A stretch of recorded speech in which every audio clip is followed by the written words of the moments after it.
À mes yeux, il n'y a pas meilleur exemple des dérives des développeurs japonais en cette fin des années 90 que The Bouncer. Alors que la nouvelle console de Sony était attendue comme le messie, les équipes de Squaresoft planchaient sur un nouveau jeu de combat, que beaucoup pensaient être la suite d'Ehrgeiz. Présenté au Tokyo Game Show en septembre 1999, The Bouncer était vendu comme un jeu innovant, offrant une expérience dite seamless, abattant la frontière entre le jeu vidéo et le cinéma, entre les phases de gameplay et les cinématiques. Ne vous méprenez pas, à ses débuts, le projet avait été bien accueilli par la presse. Le site GameSpot par exemple avait manifesté un enthousiasme débordant, écrivant, je cite, que The Bouncer est sans aucun doute l'une des démonstrations visuelles les plus fortes de la PlayStation 2 à ce jour, conçue pour donner l'impression que vous contrôlez des personnages dans un film. Les mouvements de caméra et les effets spéciaux semblent tout droit sortir d'une production hollywoodienne. Waouh! Et oui, ce genre de game design représentait le summum de la modernité à l'aube des années 2000. Et puis la baudruche se dégonfla. La hype se fracassa sur l'écueil des premiers tests. La presse, un temps complice de cette mascarade, fera prout. Intérêt 50%. Un beau jeu qui n'a aucun intérêt. Les combats sont mous et la réalisation parfois soignée ne sauve pas l'ensemble. Je me souviens bien des premières présentations du jeu, il y a de ça un an. Bien tape à l'œil. Square et Sony s'amusaient à nous laisser baver devant les graphismes étonnants. Eh bien, la médiocrité de The Bouncer est encore une fois la preuve du théorème suivant. Il ne suffit pas d'être joli pour s'imposer comme un bon jeu.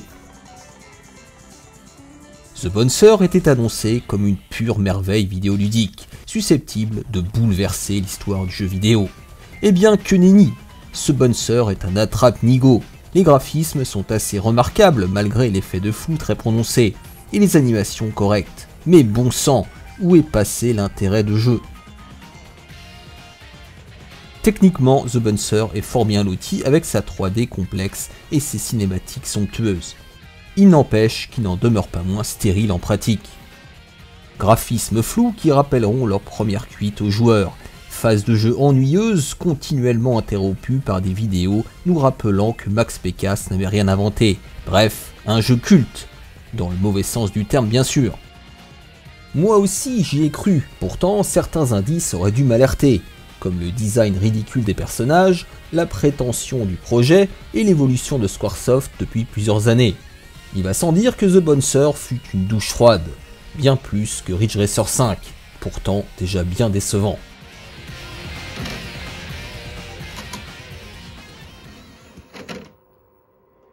Alors je vais vous dire, autant je déteste ce jeu, ou plutôt certains aspects du jeu, autant je suis content de l'avoir racheté, car il a pour moi une valeur nostalgique, pour ne pas dire historique, tant il est représentatif des gimmicks de son époque. Avant de commencer, j'aimerais vous lire le point de départ de l'intrigue. L'histoire commence au bar Fate, situé à Edge, une métropole moderne dirigée par la société Mikado. Trois videurs, Sion, Ku et Volt, profitent tranquillement d'une soirée entre potes. Dominique, la nouvelle amie de Sion, lui rend visite pour lui offrir un nouveau collier de sa ligne de mode préférée. Mais évidemment, cette quiétude sera bouleversée par l'arrivée de gros méchants pas beaux. Alors, l'histoire est à chier, on va pas se mentir, ce qui par ailleurs rentre en contradiction avec les ambitions du titre, celle de rapprocher le jeu vidéo du cinéma. Résultat, on se retrouve avec un scénario digne d'un vulgaire beat'em all. Tout ça pour ça, j'ai envie de dire. Mais il est vrai que c'est plus sur la personnalité des héros que l'accent a été mis. Mais je vous rassure, je ne rentrerai pas dans le détail. Et oui, l'argument de vente de The Bouncer était de dépasser les limitations des jeux d'action pour lui intégrer de façon organique des éléments narratifs hérités des RPG. Tout ça pour élaborer en quelque sorte la synthèse parfaite entre les deux genres, le meilleur des deux mondes, enfin pensait-il.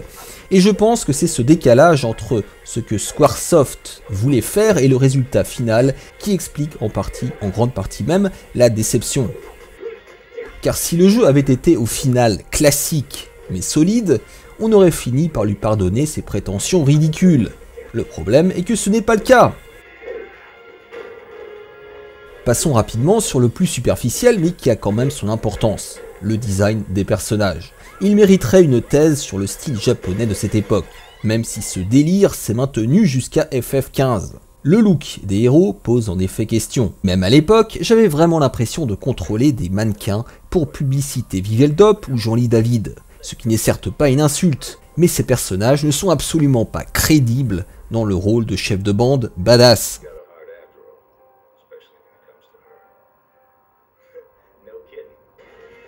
Mais là, nous sommes dans le jugement de valeur, je l'admets. En revanche, avec le recul, je ne serai pas aussi dur que certains, et moi-même à l'époque, concernant ces graphismes.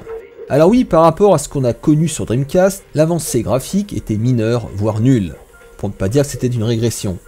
Mais il n'a pas aussi mal vieilli que ce que j'aurais pu craindre. Pour info, le jeu use et abuse du Bloom Shader, un effet pour adoucir le disgracieux aliasing typique de la PS2, mais le rendu n'est pas aussi flou que dans mes souvenirs. Mais parlons maintenant du jeu manette en main.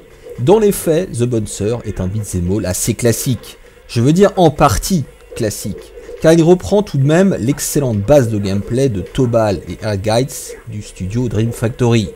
La souplesse des animations et des inputs rend le jeu assez agréable à prendre en main, même s'il manque un peu de punch. J'ai bien aimé également la disposition des boutons.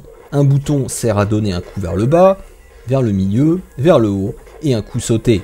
Et finalement, la plus grande réussite du titre est d'avoir réussi à reproduire des batailles de mêlée où les 3 joueurs, dont vous, participent à des combats de rue, avec plusieurs coéquipiers qui frappent en même temps que vous, sur plusieurs ennemis. C'est finalement assez rare dans les beat'em all. Plus problématique est à mon sens le game design, c'est-à-dire la manière dont est pensé le jeu dans son déroulement. L'idée de marier jeu et cinéma n'est pas nouvelle, on pense notamment à Parasitev. Mais ici, dans les faits, cela se résume à jouer 1 minute, voire parfois moins, et à devoir se taper 5 minutes de cinématique, et ainsi de suite. Bref, c'est très frustrant de ne pas pouvoir enchaîner plus de 5 coups pour profiter du gameplay plutôt correct. L'idée d'intégrer des éléments de RPG sous forme d'XP à attribuer à différentes facultés est également bonne sur le papier, mais une fois appliquée, paraît complètement superficielle. Bref, avoir rejoué plus de 20 ans à The Bouncer m'a permis de reconsidérer ses qualités et ses défauts. Pris isolément du reste, son gameplay n'est pas mauvais. Il faut dire qu'il partait sur de bonnes bases. Mais il est engoncé dans un game design étriqué au concept bâtard qui ne permet pas d'exprimer tout son potentiel. D'autant que le jeu est assez court, 4 voire 5 heures maximum. Enfin, si l'on met de côté l'affreux character design, les graphismes ne m'ont pas paru aussi moches que dans mes souvenirs. Voilà mes chers camarades ce que je voulais vous dire sur ce tristement célèbre The Bouncer. Qu'en pensez-vous? N'hésitez pas à me donner votre avis.